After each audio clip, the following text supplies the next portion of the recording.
They are some of the most familiar words in the New Testament. I read them at nearly every memorial or graveside service I conduct because they are so comforting. But as with almost all familiar passages, especially those we read for comfort, we don't always stop and ask what they mean. Today's reading from the Gospel of John is deceptively deep and complex, but its depth and complexity can help us more fully appreciate it. Hello, I'm Stuart Baskin, pastor of First Presbyterian Church of Tyler, Texas, and this is your daily devotional for Friday, March 24th, 2023. Once again, we join a story already in progress, the story of Jesus raising Lazarus from the dead. Yesterday we focused on the fact that Jesus wept as he approached the tomb of Lazarus. I suggested that his tears were not for the death of Lazarus per se, but for the grief of his sisters, Martha and Mary. Today we pick up the story a little earlier, when Jesus first arrives and Martha confronts him with her grief. Let's get straight to the passage and then see what we can make of it. When Martha heard that Jesus was coming, she went and met him, while Mary stayed at home.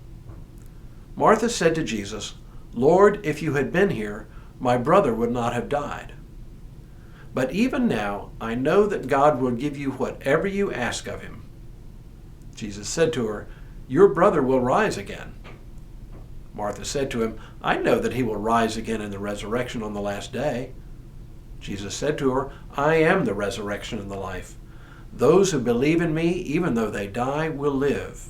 And everyone who lives and believes in me will never die. Do you believe this?" She said to him, "Yes, Lord, I believe that you are the Messiah, the Son of God, the one coming into the world." So several things to notice here. First, Martha already believes in the resurrection. Because our Jewish neighbors don't emphasize this belief, it's easy to think that Jews don't believe in resurrection at all. But it was a standard part of Jewish belief in that day. The Pharisees strongly believed in a general resurrection of the dead at the last day. A belief in this resurrection remains a part of Jewish orthodoxy to this day, though it doesn't occupy the same place of prominence as it does for Christian faith. Second, when Jesus says, "I am the resurrection and the life," he is saying at least three things.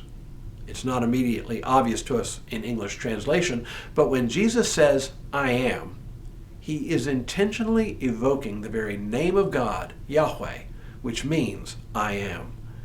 In one stroke, Jesus identifies with God the Father as the author of life itself. The second thing Jesus is saying follows directly from this first thing. Not only is Jesus identifying himself as the author and giver of life, he's also saying that he himself is resurrection. He himself is life. What do I mean by that? I mean that in him we see what true human life is, life as God intended it before Adam and Eve's fall from grace. He lives a true and authentic human life in appropriate relationship both to God, loving God before all things, and to people, loving people and things as they exist in relation to God, not as we do, loving people and things insofar as they benefit us. No, Jesus loves God and all things in appropriate relationship with one another. That's true human life.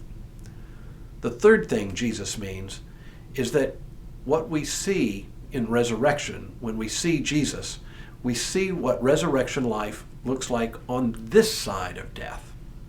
We often think of the resurrection the way Martha describes it, life on the other side of death. But as I frequently say in services of witness to the resurrection, we can claim the resurrection both in this life and in the life to come. That makes Jesus' next statement more comprehensible. Those who believe in me, even though they die, will live. And everyone who lives and believes in me will never die. Jesus is redefining the terms by which we understand life and death. We can be dead even in this life, but we can also be alive both in this life and in the life to come. In other words, life and death here are not defined by the biological distinction between life and death, between breathing and having brain waves on the one hand versus not breathing and having no brain activity on the other hand. Life is more than biology. It is a living relationship with God in Jesus Christ. If you want to see what true human life is, look at Jesus. If you want to live a true human life, live like Jesus. That's what he means. Tomorrow, from life to dying with Christ.